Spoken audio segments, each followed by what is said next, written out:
व्यासपीठ पर उपस्थित सभी मान्यवर, सम्माननीय, वंदनीय और हमारे प्राध्यापक और विद्यार्थियों और शोधार्थियों को मैं अभिवादन करती हूँ।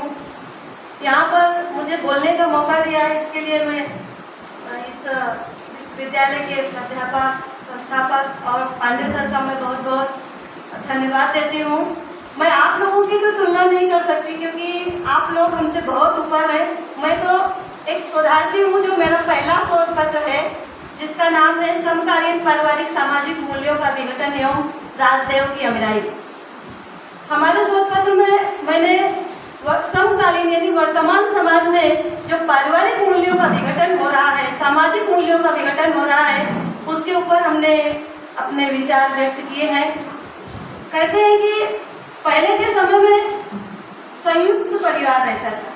संयुक्त परिवार में एक व्यक्ति कमाता था और पूरा परिवार सुख चैन से खाता था। लेकिन अभी इस राजदेव की अमीराई में ये पुस्तक सादिका नवाब सिद्दीकी मैडम के लिखी हुई है, जो हिंदी और उर्दू लेखिका हैं, उनकी पुस्तक में राजदेव की अमीराई में राजदेव के जीवन का संघर्ष है कि राजदेव के पिता अकेले परिवार को पालते थे और राजदेव भी अपने पिता के पद चिन्हों पर चलते हुए पूरे अपने पिता के मरने के बाद में अपने भाइयों का, उनके परिवार का भरण पोषण करते हैं।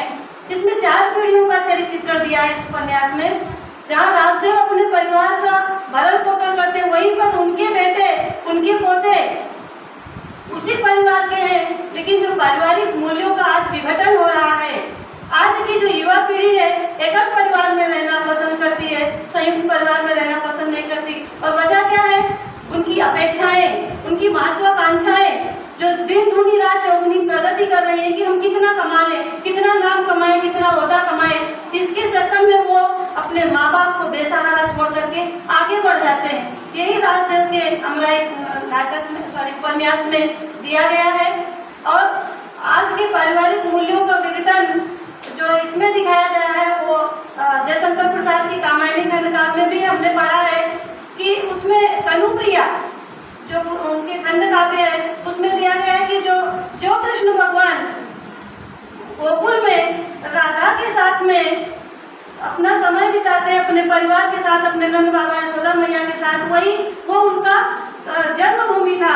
लेकिन जब वो कर्मभूमि में गए, गोकुल से मथुरा गए, मथुरा से द्वारिका गए, द्वारिका से इंद्रप्रस्थ गए, हस्तिनापुर गए, कुरुक्षेत्र पहुंचे, तो अपने कर्म पथ पर पहुंचते हुए, कर्म करते हुए वो पीछे के सारे रिश्तों को भूल गए, यानी वो कभी गोकुल लौट के नहीं गया, ऐसा उसमें दिया गया है। तो अभी उस जो मध्ययुगीन खंडकाव्य है उसकी तुलना में अभी इस मैडम के पुस्तक से जब करती हूँ तो मुझे वही समझ में आ रहा है कि वहाँ पर कृष्ण भगवान खंडकाव्य में जो दिए हैं कि अपने कर्म पथ पर आगे बढ़ते चले गए, तो पीछे पलट के नहीं देखे। लेकिन वो उनका कर्म था, वो इसीलिए उन्होंने जन्म लिया, अवतार लिया। लेकिन आज की जो युवा पीढ़ी है वो कर्म के पथ पर तो बढ़ रही, लेकिन एक स्वार्थ के लिए, अपने निजी स्वार्थ के लिए आगे बढ़ रही है और अपने माता पिता को एक असहाय, बेबस और मजबूर छोड़ करके इतना आंधी दौड़ में आगे बढ़ रही है कि फिर पलट के नहीं देख रही उनके माता पिता की स्थिति में। राजदेव अमीराई में एक पारिवारिक मूल्यों के बारे में भी दिया गया है कि जो परिवार में रिश्ता होता है वो विश्वास और प्रेम का होता है। अगर रिश्ते में विश्वास नहीं, प्रेम नहीं, तो रिश्ता जो है एकदम दीमक की तरह खोखला हो जाता है, दीमक की जैसे खा लेते हैं। तो उसी तरह से राजदेव की अमीराई में राजदेव की पत्नी अपने पति राजदेव पर ही शक करती है और उस शक का वजह ये हो जाता है कि उनका रिश्ता टूट जाता है।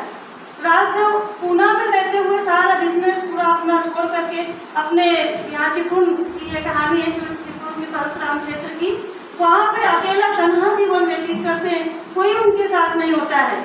तो ये पारिवारिक मूल्यों का विघटन ही है कि अगर अपने रिश्ते में अविश्वास आ जाता है तो रिश्ता कहाँ पर जाके टूट जाता है किसी को नहीं पता होता और मनुष्य अपने जीवन में तनाव हो जाता है। और इस कहानी में लास्ट में यही बताया गया है कि जो आज की युवा पीढ़ी अपनी प्रगति के लिए अपने माँ बाप को अकेला छोड़ देती है, तो उसका निष्कर्ष यही होता है कि समाज में संयुक्त परिवार की संख्या कम और वृद्धाश्रम की संख्या बढ़ती जा रही है। धन्यवाद। आप लोगों ने मुझे यहाँ पर बोलने